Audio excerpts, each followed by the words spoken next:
In the ancient land of Odisha, by the restless Bay of Bengal, stands a temple that defies time, logic, and science.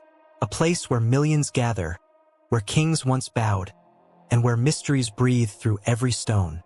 This is Jagannath Puri, not just a temple, but the heartbeat of a civilization, a living enigma that the world has yet to fully understand.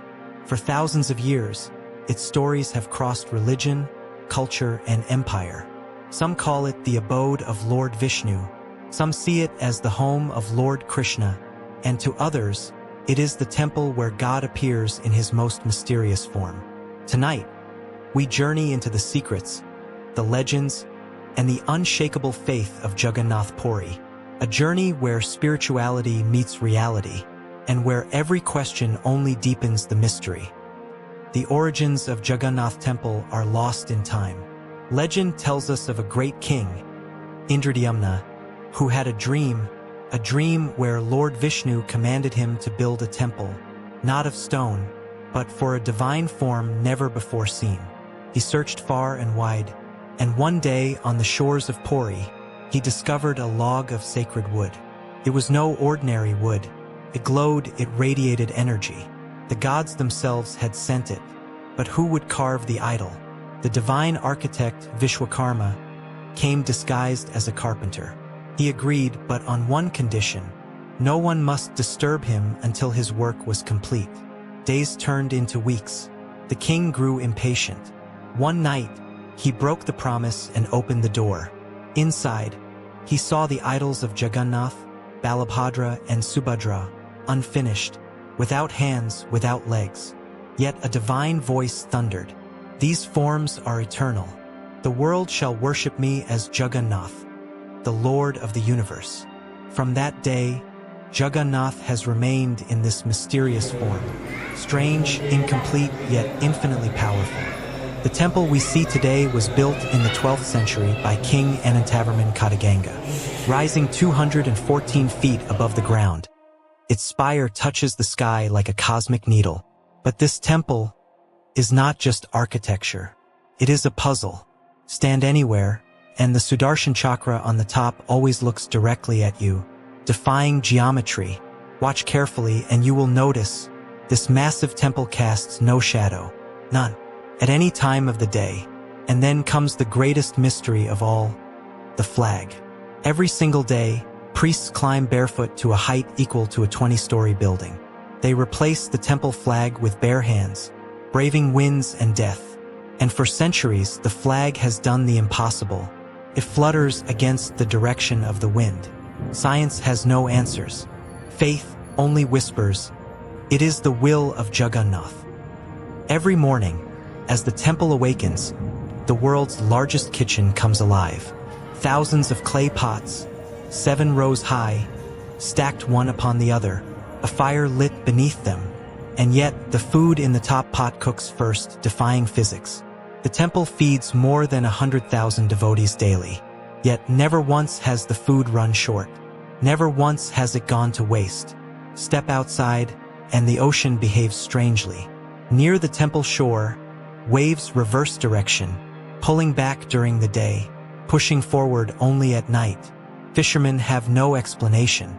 This is Jagannath's land, where even nature bends to his rhythm. Once every year, the Lord of the universe leaves his temple.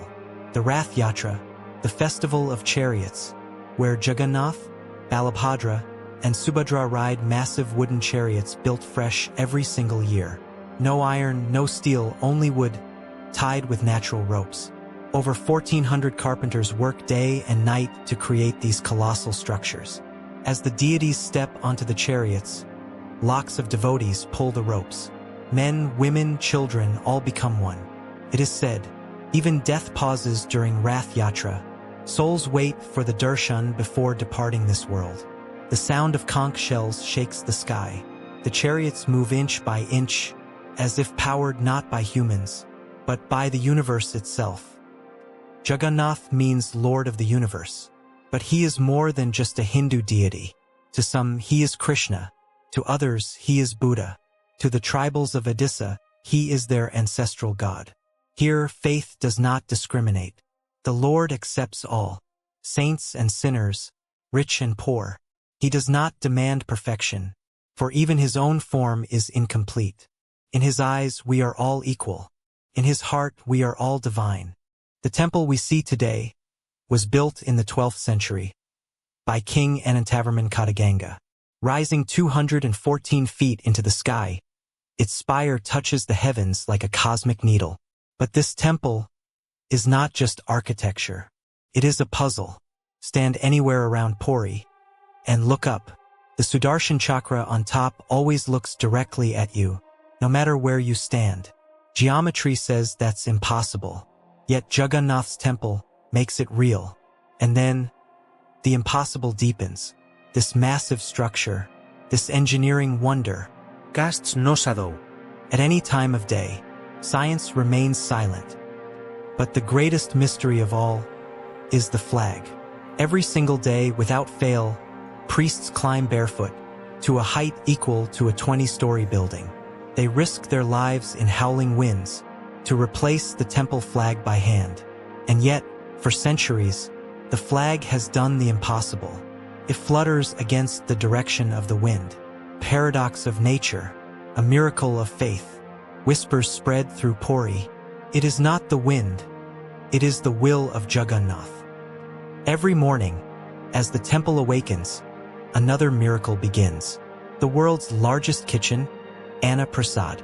Thousands of clay pots are stacked, one on top of another, 7 rows high. A single fire is lit beneath them, and yet, the food in the top pot cooks first. Only then does the heat move downward, defying the very laws of physics.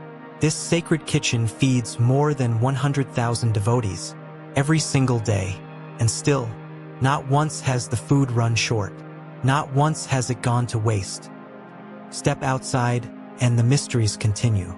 The ocean waves near Puri behave unlike any other in the world. During the day, the waves retreat, pulling back as if bowing to the temple. At night, they return rushing forward. Local fishermen have no explanation, but devotees whisper, even the sea obeys Jagannath. This is not just a temple, this is a living enigma, where faith commands nature, and nature obeys in silence.